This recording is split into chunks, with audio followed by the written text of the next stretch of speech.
We will discuss this topic in more detail with our guest. We have already been joined by Michael Borodkін, Orientalist, Editor-in-Chief of the Rental Express Telegram channel. Hello. Hello. Well, Trump's ambition to sign agreements is not going away. And how do you assess the next, possible, yes, some agreements between Iran and Israel? Why did Trump suddenly decide that he could put pressure on someone, persuade someone, in your opinion? What do you think this post in TR Social means? And how do you see how quickly this can happen, given that on the 15th, yes, in Amman there was supposed to be a meeting regarding the nuclear program? Of course, it was cancelled due to Israel's operation on Iran. How do you assess these intentions of the United States of Donald Trump, the President of the United States? Well, if he seriously expects that he wants to achieve that Israel and Iran conclude a peace agreement, it means only one thing. He has decided to change the regime in Iran, because it is simply impossible to do this in any other way, by any actions. That is, Israel is ready to sign a peace treaty with Iran even tomorrow, even right now. But the problem is that after the followers of Khomeini's ideology came to power in Iran in 1979, that is, the followers of Islamist ideology, they declared Israel their enemy. That is, until 1989, Israel and Iran were partners there and in the field of security, trade and economic partners. There was an Israeli embassy in Tehran and an Iranian embassy in Israel. That is, everything was fine. When the government changed, it means that the new regime declared Israel its enemy and set its goal of destroying Israel. And therefore, to talk about some kind of agreement in this formal sense, well, maybe by analogy with the agreements, treaties signed between Israel and the Emirates under Trump, it is simply unrealistic to talk about this. That is, nothing like that can happen. If he says that Israel and Iran will somehow agree on a ceasefire, this, of course, is possible.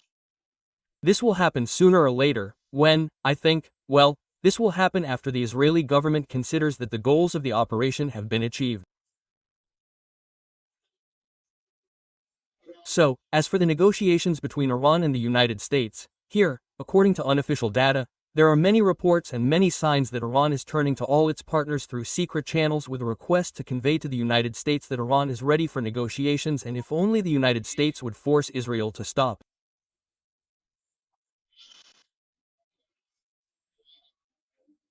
But so far we see that America is not reacting to this and, in general, it is doing the right thing, because the Iranian leaders have still not demonstrated their readiness to fulfill the main demand put forward by the United States, a complete refusal to enrich uranium. Without this demand, negotiations are simply pointless. It will simply be they who will simply drag out time, as they tried to do. Here, negotiations between the United States and Iran lasted almost 2 months. And these entire 2 months were wasted. That's it. So I think that at the moment, no, the Iranian leadership is not yet ready to fulfill the American demands. And here is another point. Now Germany, France, Great Britain, in addition, are calling for de-escalation of the situation in the Middle East and are ready to hold immediate negotiations with Iran on its nuclear program. What can these European countries offer? What influence do they have in principle on Iran, and do they have any if for now between the US and Iran directly? Well, there are no negotiations expected in the near future, as you say, without a change of regime.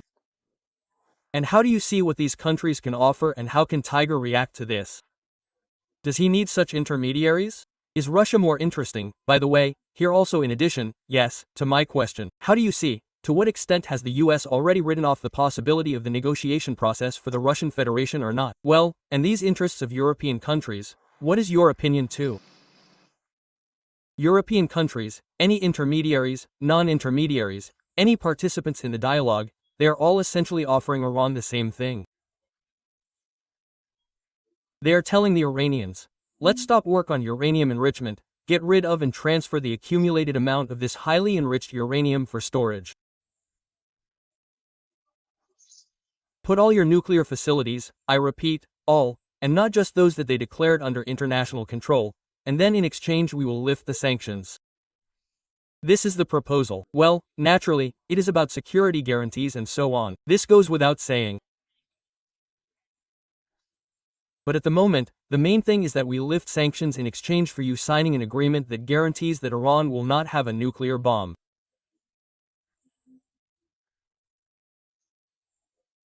So, until now, Iran has rejected all of this, because it claimed that work on enriching uranium is their right, and they are not going to give up this right.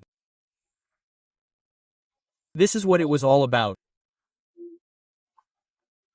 And here it does not matter who will propose what, because the supreme leader of Iran, Liqman, literally a few days before the Israeli operation began, said that, uranium enrichment and the full nuclear cycle in general, he said, the full nuclear cycle is our national heritage, and we will not give it up.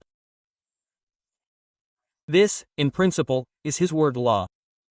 And therefore, in principle, until he speaks out and says, I have changed my mind, all negotiations will be meaningless. That is, Iran is not making concessions. In some case, can it change its mind? In case, if it understands, namely, the supreme leader of Iran, if it understands that it risks losing the entire country, that it really can undergo a forceful change of regime. That is, that the regime has been hit so hard that it will not recover from it. In this situation, it can make concessions in order to gain time and so on, but by a real concession, I mean to really fulfill all these demands. That's it, but so far as I can judge, it has not yet come to this conclusion. Here, let me, perhaps, once again somewhere remind our viewers, why is Iran enriching uranium? They say that within the framework of its nuclear program, claiming that it does this for peaceful purposes, such as the production of fuel for nuclear power plants and for research reactors. But many skeptics talk about why Iran would enrich Iran and its nuclear program in principle, even if we consider it within the framework of peaceful purposes, given that this country is rich in other energy resources and, in principle, there is no need for so much, and a power plant or something else.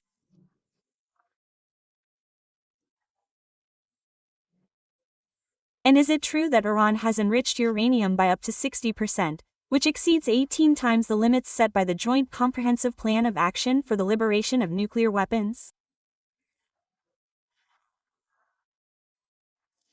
And here we also remember that during the time of President Obama there was a certain agreement, which Trump then terminated during his first presidential campaign and now again wants to agree on something. Why then was it necessary to terminate that agreement? Well, this is, the background of the past. What caused today's war, let's say? The agreement that was concluded at that time is bad because Iran did not comply with it. And it was initially, so full of holes that it was clear that it would not stop the Iranians from continuing to secretly develop a military nuclear program, which the Israeli government was talking about with Obama at the time, and then, when it realized that Obama still believed that he needed normal relations with Iran more than the risk of Iran becoming a nuclear power, Israel then tried to pester him even through France, but also unsuccessfully. In the end, that's it, but the important thing is, the main thing is this. That is, then there was the famous case with the Iranian nuclear archive, which Israeli agents stole from Tehran. And then after Trump saw all these materials, that's it, and then he withdrew from the agreement. That's it. Now he would like to conclude a deal that guarantees that is, Iran will not have nuclear weapons. The problem is that Iran believes that it does not need such a deal. Iran needs nuclear weapons. This is, such a strategic decision that was made a long time ago. That is, the Iranian regime believes that having the ability to create nuclear weapons, even just the ability to create nuclear weapons, is a guarantee of the regime's survival. That is, they want to have all the necessary things there so that a decision will be made, and at that moment this bomb will be assembled. That is, for example, you need to have a sufficient amount of weapons-grade material, that is, highly enriched uranium. There the thing goes not even to 60, not to 80, in my opinion, 95%. But, what is interesting here is that it is much easier to go from 60% to 90 than from 0 to 20, for example, right? That is, as soon as you have passed the level of 20% uranium enrichment, it is much easier to do all this further. This means that you need to have a sufficient amount of weapons-grade material, you need to have a sufficient number of detonators, fuses, and so on. That is, they practically have all of this. That is why, in fact, the need for a military operation arose. That is, all the negotiations and discussions rested precisely on this. As for the peaceful program, nuclear energy, this is already an internal matter of the state. If they want to have nuclear power plants and use them, and not oil and gas, this is their right. Absolutely no one argues with this at all. There is a nuclear power plant in Bushehr, it is operating, no one is bombing it and will not bomb it, because it is, well, it is a civilian facility, and it does not interfere with anyone. It is the military side of the nuclear program that interferes, which Iran hid from the whole world. And not only did Irangate declare not only that Iran is not complying with its obligations under that treaty, this can be said in full, since Trump withdrew from it, so why should Iran comply with it? But IAEA literally stated on June 12, that is, the day before the start of the Israeli operation, IAEA stated that Iran is violating the Treaty on the Non-Proliferation of Nuclear Weapons. This is already more serious. Iran signed this agreement back in 1996, but the International Gas Transport Commission came to the conclusion that it does not comply with its obligations, refuses to cooperate, moreover, constantly reduces the level of cooperation with the IAEA. And all this raises very serious suspicions. Regarding the development of scenarios, yes, what can this conflict lead to? How high is the probability of escalation in principle? Does this threaten, in principle, a large-scale war with the participation of the United States or regional blocs, or even France and Great Britain? Which scenarios are more likely here? And among the negative scenarios regarding the rise in the cost of energy resources, we already see oil, yes, it has jumped. And there is also a negative scenario, the closure of the Strait of Hormuz, drone attacks, yes, a minefield on the ship, stopping oil traffic. And how likely is this scenario and which countries could prevent it? Perhaps the UAE, because this strait and this also concerns this state. Well, here are some other interesting points. And closing the Strait of Hormuz would be a really serious problem, and Iran has long threatened to do so if it is attacked. But at the same time, if Iran closes the Strait of Hormuz, then this will give the United States every reason to intervene in the war directly. And the balance of power there is such that it seems that Israel is now in complete control of Iranian airspace and so on. But if the United States enters the war, then all this will seem like child's play. That is, the Iranians have no chance at all to put up a fight against the American military machine. And this is even without any regional blocs and so on. The Americans do not need all this. They can simply destroy all Iranian military power alone and not even spend much time on it. It is difficult to say how much Iran understands this, because, well, at the very least, they clearly underestimated the Israeli military force. Moreover, despite the fact that there was already an Israeli operation against Hezbollah, which showed that not only are there aircraft, high-precision missiles, and so on, but there is also a very seriously developed intelligence network that operates deep within the pro-Iranian structures, and therefore, possibly, inside Iran itself as well. And so on. Well, it is clear that they underestimated this. That is, if, the Iranians try to close the Strait of Hormuz, this will be yes, this will cause, naturally, another jump in oil prices, but after that the Iranians will have to face a much more serious military enemy than today. And this is probably the main, so to speak, probability of this conflict growing and going beyond the Iran-Israel standoff. Because, in theory, no one is going to intervene on Iran's behalf. Russia, despite the fact that they have a strategic partnership agreement, but this agreement does not provide for a military alliance. And plus Russia is busy in a completely different place. All of Russia's military resources are directed to the war in Ukraine. China usually also avoids active direct intervention in, that is, military conflicts. That is, Iran has no allies in the region. Thanks to the brilliant policy of this regime, relations with all the Arab countries, with Turkey, with everyone, are very tense. That is why I think that the only danger of the conflict expanding is if Iran tries to carry out its threat, to close the Strait of Hormuz and or, for example, to attack oil facilities in Saudi Arabia, which they also threatened to do. Moreover, such attempts were, however, made by the Yemeni Houthis. That's it. Well, this will also cause, I think, direct intervention by the United States in the conflict. That is, and again look at the scenario that was then, which I spoke about the Strait of Hormuz. So I think that at the moment the risk of this Iran-Israel confrontation escalating into something gigantic, large-scale, and so on, is not very high. And finally, I'm also interested in your opinion. What role will the Russian Federation play or is playing now? Why does Trump constantly involve the Russian Federation in mediation, so to speak? To what extent does Putin really have any influence or not? And here, that's one thing. And why, according to the agreement on comprehensive, yes, strategic partnership between, Moscow and Tehran, is it not being implemented, although there are some, so to speak, truths there. And regarding, such a strategic partnership and in military terms, how do you assess the role of the Russian Federation? What is it and will it play any role in the near future? It is precisely in this agreement that there is no military alliance. There is, well, cooperation at the level of supplying each other with weapons, that's fine.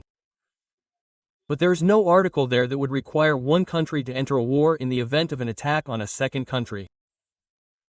There is, a requirement not to interfere. If in general, if Iran is attacked, then Russia should not help Iran's enemies. This is true, but if Iran was attacked, Russia is obliged to intervene and fight on the side of Iran. There is no such article in the treaty. Therefore, they are fulfilling this agreement there as best they can, but it does not require Russia to participate directly militarily in this conflict. And because the Soviet Union and Iran once concluded similar agreements there in the 20 to 120s. Then in 1941, the USSR used it as a pretext for occupying Iran, and then the Iranians could not expel them for a long time. And even when World War II ended, Stalin was in no hurry to leave Iran. Well, that is why Iran does not conclude such agreements with anyone at all. Why does Trump turn to Russia for consequences? Here we need to ask experts on America, on American politics, and even better, experts on Trump specifically, because it is very difficult to analyze his actions. Maybe this could be some kind of verbal play, because, pay attention, before Israel began the operation, Trump created the impression with his statements that he was categorically against any new war in the Middle East. He doesn't even want to hear about it. He is a peacemaker, he is for peace. He is categorically against Israel fighting Iran. Then it turned out that he was aware, that he supported everything, that everything suited him, that he would not supply Israel with all the weapons that Israel needed, and so on. That is, seriously understanding, I don't take it upon myself, frankly speaking, to judge where he speaks sincerely when he talks about Russia, and where this is also a smokescreen, behind which he hides some of his sincere intentions. I don't know, maybe he wants to show Putin that look what happens to those who refuse to make concessions when I offer some, when I offer to make a deal. That's it. That is, and therefore it is difficult for me to say what role Trump assigns to Russia in all this happening now in the Middle East. Thank you, Michael, for finding time for us. Let me remind our viewers Michaël Borодkін, Orientalist, editor-in-chief of the website and Telegram channel Oriental Express,